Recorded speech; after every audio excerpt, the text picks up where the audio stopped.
Hello दोस्तों।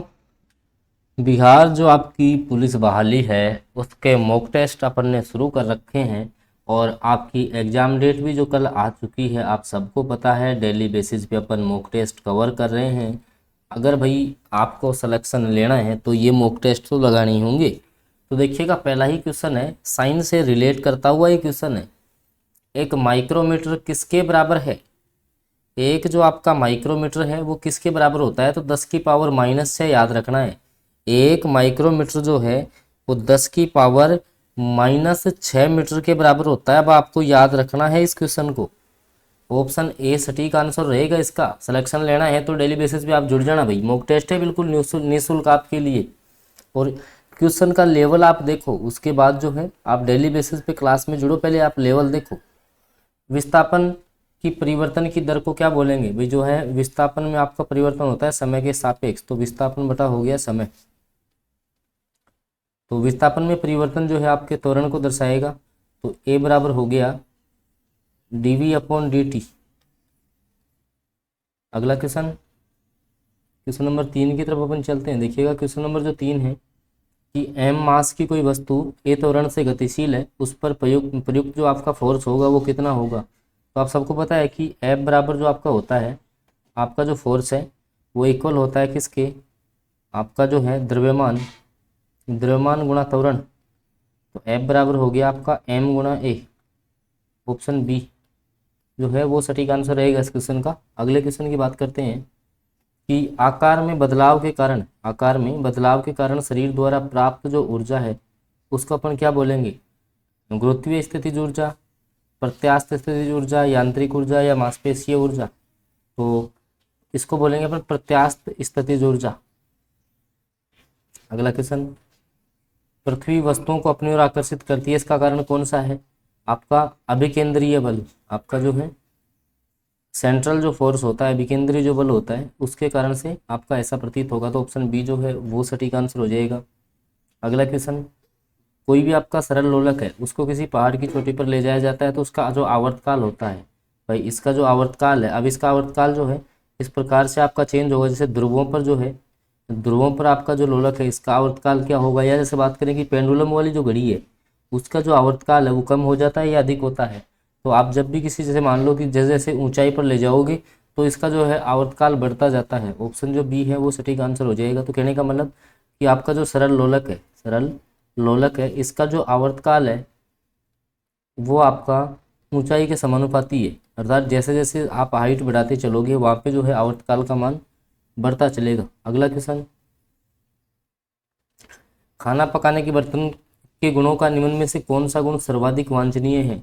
अब उसकी जो है विशिष्ट ऊष्मा का मान उच्च होना चाहिए, या तापीय चालकता निम्न होनी चाहिए, या आपके दोनों ही उच्च होने चाहिए भाई, विशिष्ट ऊष्मा और जो तापीय चालकता तो आपकी उच्च होगी, तो उच्च इन दो ऑप्शन में है। अब जो विशिष्ट ऊष्मा होती है वो आपकी अधिकतम होनी चाहिए, निम्न होनी चाहिए। तो विशिष्ट ऊष्मा का मान हमेशा कम होना चाहिए। तो ऑप्शन जो बी है, निम्न विशिष्ट ऊष्मा होनी चाहिए और उच्च तापीय चालकता होनी चाहिए। विशिष्ट ऊष्मा का मान आपका निम्न होना चाहिए जबकि तापीय चालकता का जो मान है वो आपका उच्चतम होना चाहिए। तो बी ऑप्शन करेक्ट हो जाएगा। अगला क्वेश्चन है, ऊष्मागतिकी का जो प्रथम नियम है वो नियम से संरक्षित रहता है। संवेग या ऊर्जा दोनों, या आपका जो है इनमें से कोई नहीं? तो देखिएगा जो ऊष्मागतिकी का जो प्रथम नियम है इसमें ये बताया गया है कि भाई जो ऊर्जा का जो रूपांतरण है भाई, ऊर्जा है वो चेंज हो जाती है आपकी एक मीडियम से दूसरे मीडियम में, मतलब कि ऊर्जा का रूपांतरण होता है और ना ही जो आपकी ऊर्जा है वो किसी प्रकार से नष्ट होती है। तो केवल ऊर्जा के संदर्भ में, एनर्जी के संदर्भ में बात की गई है। तो ऑप्शन बी सटीक रहेगा। ऊष्मागतिकी का जो प्रथम नियम है, या इसको जो है ऊष्मागतिकी का शून्य नियम भी बोलते हैं, तो ये जो है ऊर्जा पर आधारित। ऑप्शन बी जो है वो सटीक हो जाएगा इस क्वेश्चन का। अगला क्वेश्चन है, ध्वनि की आवृत्ति जैसे वी है, तरंग दैर्घ्य लैम्बडा है, चाल वी के बीच में क्या संबंध होता है? देखिएगा, एक तो आपका जैसे मान लो विशिष्ट ऊष्मा हो तो क्यू बराबर सी वी आपने पढ़ा होगा, ठीक है। और एक आपका होता है वी बराबर lambda into N, lambda into आपका एन हो जाएगा, जहाँ लेमड़ा तो जो है आपका जो तरंग दैर्घ्य को रिप्रेजेंट करेगा। तो ऑप्शन जो सी है वो सटीक आंसर हो जाएगा इस क्वेश्चन का। अगला क्वेश्चन है, एक उत्तल लेंस है आपका, एक उत्तल लेंस है, इसकी जो फोकस दूरी है वो हमेशा आपकी पॉजिटिव होती है।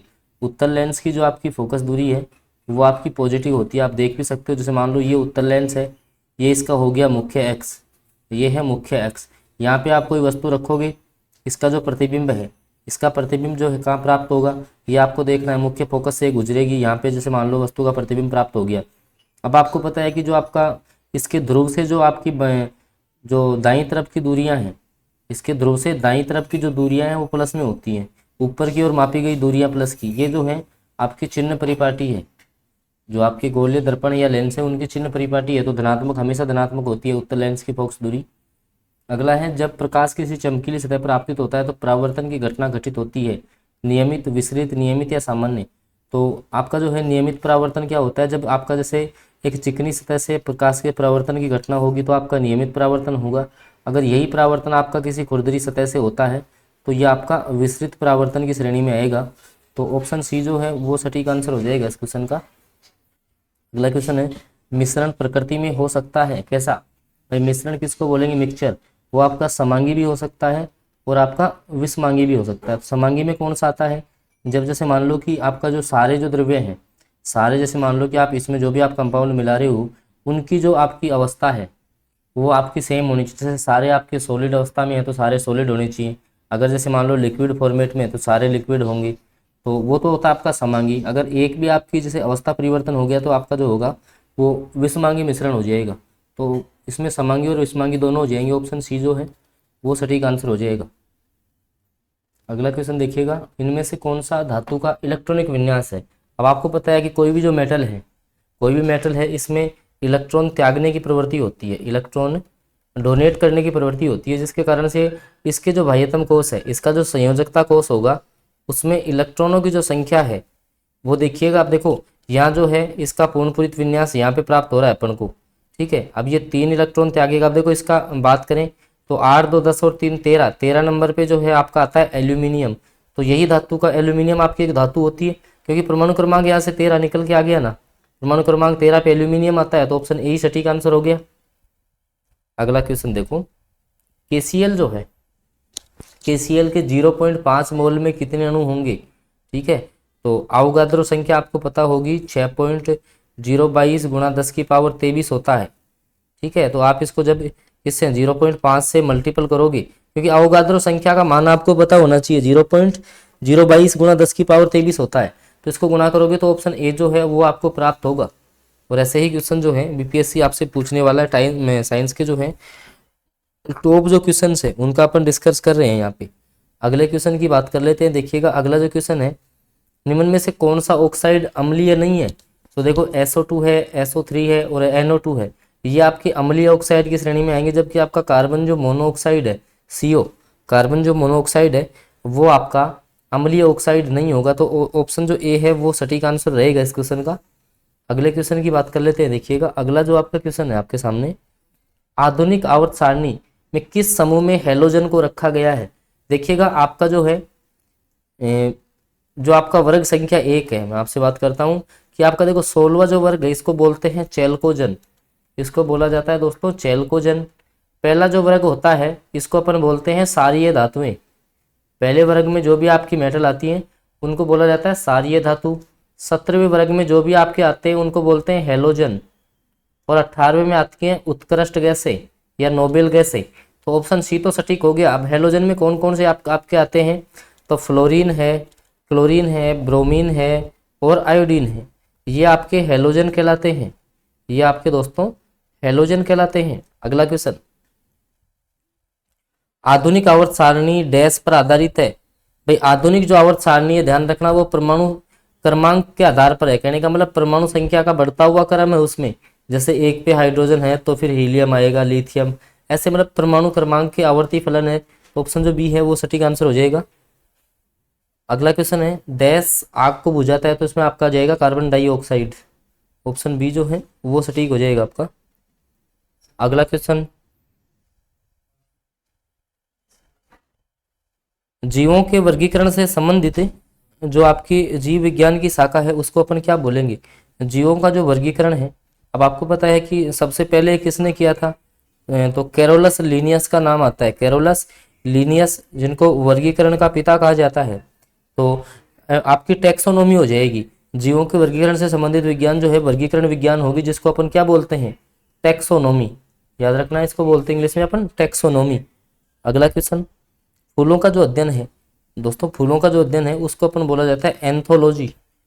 फूलों का अध्ययन आपका एंथोलॉजी कहलाता है। और यदि यहीं पे आ जाए फलों का अध्ययन, फलों का जो अध्ययन है वो कहलाता है आपका पोमोलॉजी। तो ऐसे क्वेश्चंस जो हैं आपके इस जो पुलिस से बहाली है इसमें लगभग पूछे जाएंगे। तो आप जो है हर क्वेश्चंस की जो है सटीक आप रणनीति के साथ तैयारी करें। अगला क्वेश्चन है सामने जो आपका साधारण मानव है उसमें गुणसूत्र होते हैं, तो 46 हो जाएगा। ऑप्शन बी जो है वो सटीक हो जाएगा। अगला जो आपका क्वेश्चन है, अर्धसूत्री विभाजन किस में होता है, जो आपका अर्धसूत्री। अब देखिएगा अर्धसूत्री जब विभाजन होगा, मैं आपको बताता हूँ, देखिएगा जैसे मान लो कि इसमें जो आपकी द्विगुणित जो कोशिका बनेगी, जैसे मान लो कि कायिक कोशिकाओं की बात करते हैं अपन, तो कायिक कोशिकाओं में आपका होता है समसूत्री विभाजन। इसमें होता है आपका समसूत्री विभाजन। जबकि आपका जो जनन कोशिकाएं हैं, जिसमें पुत्री कोशिकाओं में जो गुणसूत्रों की संख्या है वो आधी रह जाती है, तो इसको बोलते हैं जनन कोशिकाएं। और इनमें हमेशा होता है अर्धसूत्री विभाजन। और समसूत्री विभाजन की खोज फ्लेमिंग के द्वारा की गई थी, जबकि अर्धसूत्री विभाजन फॉर्मर और मुरे के द्वारा इसकी खोज की गई थी। फॉर्मर और मुरे का नाम आता है। तो ऑप्शन बी जो है वो सटीक हो जाएगा इस क्वेश्चन का। अगले क्वेश्चन, केले में कौन सा विटामिन पाया जाएगा या कौन से विटामिन का सबसे अच्छा स्रोत माना जाता है ये, तो ऑप्शन बी सटीक हो जाएगा, ऑप्शन डी सटीक हो जाएगा। आपका जो विटामिन बी है, विटामिन बी का जो है सबसे अच्छा स्रोत माना जाता है। अगला क्वेश्चन देखिएगा, पित्त के कार्य को अपन क्या बोलेंगे, ये भी आपके लिए अच्छा क्वेश्चन है। तो इसको बोला जाता है पायसीकरण। ऑप्शन ए याद रखना, पायसीकरण। अगला क्वेश्चन, कौन सी जैव प्रक्रिया रासायनिक ऊर्जा को उष्मा ऊर्जा में बदलती है। रासायनिक को उष्मा में बदलेगा श्वसन। देखो श्वसन में रासायनिक ऊर्जा होती है, उसमें आपको उष्मा में चेंज हो जाता है, ठीक है, क्योंकि अपन श्वसन में जो है ऑक्सीजन को ग्रहण करेंगे और CO2 निष्कासित करेंगे। अगला क्वेश्चन देखो, अगला जो आपका क्वेश्चन है, ग्रामीण भारत में भारत नेट निम्नलिखित में से किसकी पेशकश पर कार्य कर रहा है, बताइएगा। जो भारत नेट है, social media connectivity, TV coverage, या जो है आपका इंटरनेट ऑफ थिंग्स, या इंटरनेट कनेक्टिविटी। तो ऑप्शन डी सटीक आंसर हो जाएगा। इंटरनेट कनेक्टिविटी के सिद्धांत पे काम कर रहा है भारत नेट। हाजीपुर शहर कहाँ पर है, तो ये तो इजी क्वेश्चन है भाई, बिहार में है। ऑप्शन ए जो है वो सटीक आंसर हो जाएगा। फिर मैं बोल रहा हूँ, अगर आप पुलिस बहाली की तैयारी कर रहे हैं, आपको पता है कि 24 सितंबर से आपके एग्जाम हैं तो आपको डेली बेसिस पे डेली आपके मॉक टेस्ट यहाँ पे हो रहे हैं, और एग्जाम तक लगभग अपन 50-60 मॉक टेस्ट आपके यहाँ से कवर हो जाएंगे। तो लगभग जो है 21,391 पदों पर आपकी ये जो बहाली है उसमें कहीं ना कहीं आप सीट अपनी पक्की कर पाओगे। तो भाई डेली बेसिस पे आप टेस्ट में जरूर जुड़ें। मोहनजोदड़ो का नाम का अर्थ डैश में मुर्दों का टीला है, कौन सी भाषा में है, सिंधी, हिंदी, फारसी या उर्दू। ये सिंधी भाषा में, याद रखना, अच्छा क्वेश्चन है। ये है आपका सिंधी भाषा में। ऑप्शन डी जो है वो सटीक हो जाएगा इस क्वेश्चन का। ऑप्शन डी जो है वो आपका सटीक आंसर रहने वाला है इस क्वेश्चन का। अगले क्वेश्चन की बात कर लेते हैं। देखिएगा अगला क्वेश्चन जो है, गुलिवर्स ट्रेवल्स जो पुस्तक है इसके आपके लेखक कौन है, तो ये जो है आपके जोनाथन की पुस्तक हो जाएगी। ऑप्शन ए सटीक आंसर होगा। अगला है, भारत में जो है शहीद दिवस आपका कब मनाया जाता है, बताइएगा। भारत में जो है शहीद दिवस आपका कब मनाया जाएगा, तो ये आपका मनाया जाता है 30 जनवरी को। क्यों? क्योंकि इस दिन जो है आपके महात्मा गांधी की मृत्यु हुई थी, और किसने की थी आपको ये भी पता होगा, नाथूराम गोडसे के द्वारा। तो ऑप्शन बी जो है वो सटीक हो जाएगा इस क्वेश्चन का। अगला क्वेश्चन है, आर्य समाज कितने वर्णों में विभाजित था। आर्य समाज जो है वो कितने वर्णों में विभाजित था, तो आपके 4 वर्ण हो जाएंगे, ठीक है। कौन कौन से आपके हो जाएंगे, जब आपकी वर्ण व्यवस्था यहाँ पे चलती थी तो उसमें आपका जैसे बात करें वैश्य, शूद्र, और आपके जैसे मान लो बात करें, ठीक है, वैश्य हो गया आपका, शूद्र है, क्षत्रिय है, ठीक है। तो ये वर्ण व्यवस्था यहाँ पे प्रचलित थी। अगला question, institute of energy economics and financial analysis की एक रिपोर्ट के अनुसार नवीकरणीय ऊर्जा में कौन सा राज्य सबसे अग्रणी है। कहने का मतलब नवीकरणीय जो ऊर्जा है उसमें प्रथम जो स्थान है वो कौन से राज्य का है, तो नवीकरणीय जो आपकी ऊर्जा है उसमें कर्नाटका जो है वो प्रथम स्थान पर है। ऑप्शन सी जो है वो सटीक आंसर हो जाएगा इस क्वेश्चन का। अगला क्वेश्चन है, लियोनेल मेसी निम्न में से किस राष्ट्रीय टीम के लिए फुटबॉल खेलते हैं? स्टैटिक जीके का क्वेश्चन है कि आपका जो है लियोनेल जो मेसी हैं वो निम्न में से किस राष्ट्रीय टीम के लिए जो है फुटबॉल खेलते हैं? तो ऑप्शन ए सटीक आंसर हो जाएगा, अर्जेंटीना। ऑप्शन ए जो है वो सटीक आंसर रहेगा इस क्वेश्चन का, अर्जेंटीना। याद रखिएगा, अर्जेंटीना के लिए लियोनेल जो मेसी हैं वो फुटबॉल खेलते हैं, तो ऑप्शन ए जो है वो सटीक आंसर रहेगा इस क्वेश्चन का। इसके बाद में देखो, यमुनोत्री, गंगोत्री, केदारनाथ, बद्रीनाथ, 4 धाम आपके जो हैं पवित्र स्थान हैं, तो जो कि देश में स्थित हैं। कहाँ पर स्थित है आपके ये? तो ये आपके हो जाएंगे उत्तराखंड में। ऑप्शन जो ए है वो सटीक आंसर रहेगा। अगला क्वेश्चन, गोमती नदी देश में स्थित है, तो आपकी यूपी में स्थित है। गोमती नदी आपकी कहाँ की हो जाएगी? यूपी की। ऑप्शन जो बी है वो सटीक आंसर रहेगा। अगला क्वेश्चन, गुजरात स्थित सूरत जिला देश का सर्वप्रथम स्थल है जहाँ 100% उपलब्ध क्या है? सौर संचार से संचालित प्राथमिक स्वास्थ्य केंद्र। ऑप्शन ए जो है वो सटीक रहेगा। अगला क्वेश्चन, भूटान की राजधानी पूछी है आपसे, तो इजी क्वेश्चन है, आपकी थिम्पू जो है वो भूटान की राजधानी हो जाएगी। अगला है, भारतीय संविधान के अनुसार निम्नलिखित में से कौन सा विकल्प संघ सूची के अधीन है? रक्षा, जंगल, पुलिस, कृषि। अब देखो, पुलिस भी किसी स्टेट के लिए हो सकती है, तो ये स्टेट गवर्नमेंट हो गया, ठीक है। जंगल भी है, आपके वन वगैरह है, कृषि है। आपका जो आपका रक्षा मंत्रालय है, ध्यान रखना, ये जो है आपका संघ जो सरकार है इसके अंतर्गत आएगा, केंद्र सरकार के अधीन आता है, तो ये संघ सूची का विषय हो जाएगा।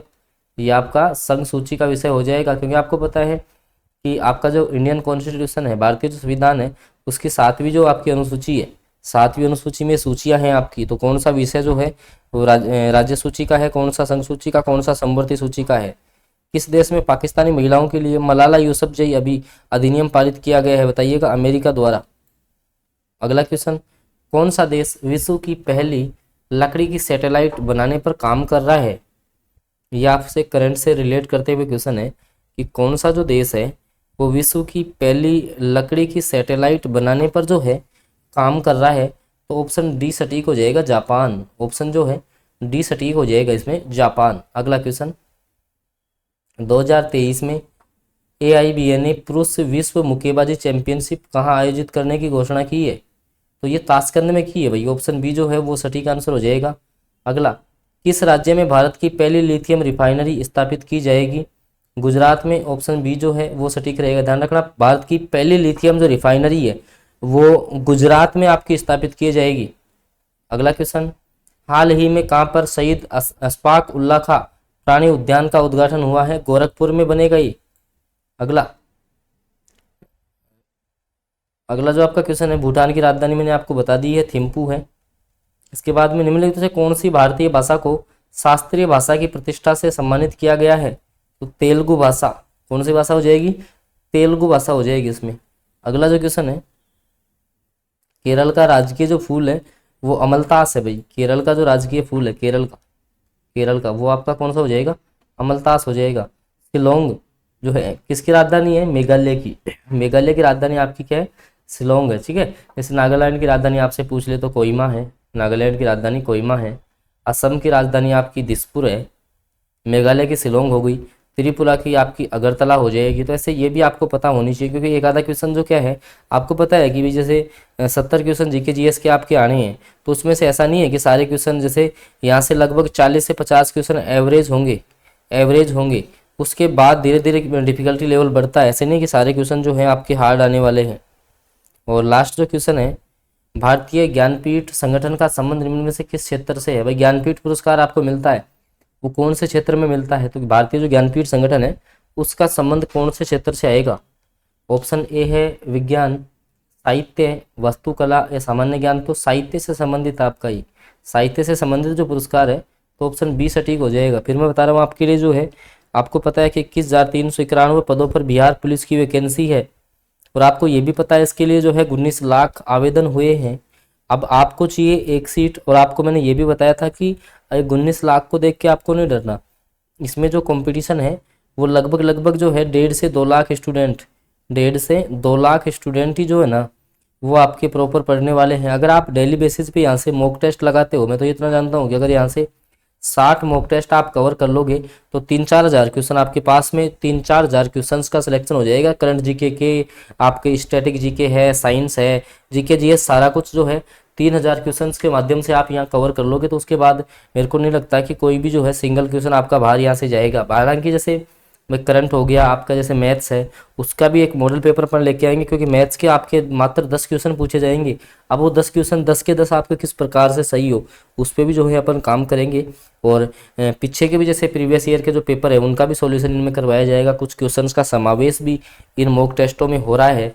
तो आप डेली बेसिस पे मॉक टेस्ट दें, और चैनल पे नहीं है तो चैनल को आप सब्सक्राइब भी कर ले, ठीक है। और साथ में बेल नोटिफिकेशन को ऑन कर लो, ताकि जब भी मॉक टेस्ट हो तो उसकी जानकारी जो है वो आपको मिलती जाए। और बाकी जैसे और कोई अपडेट इस भर्ती के रिगार्डिंग आती है तो उसकी सूचना भी हम आपको देते हैं। तो आप चैनल सब्सक्राइब करके जरूर रखें। धन्यवाद।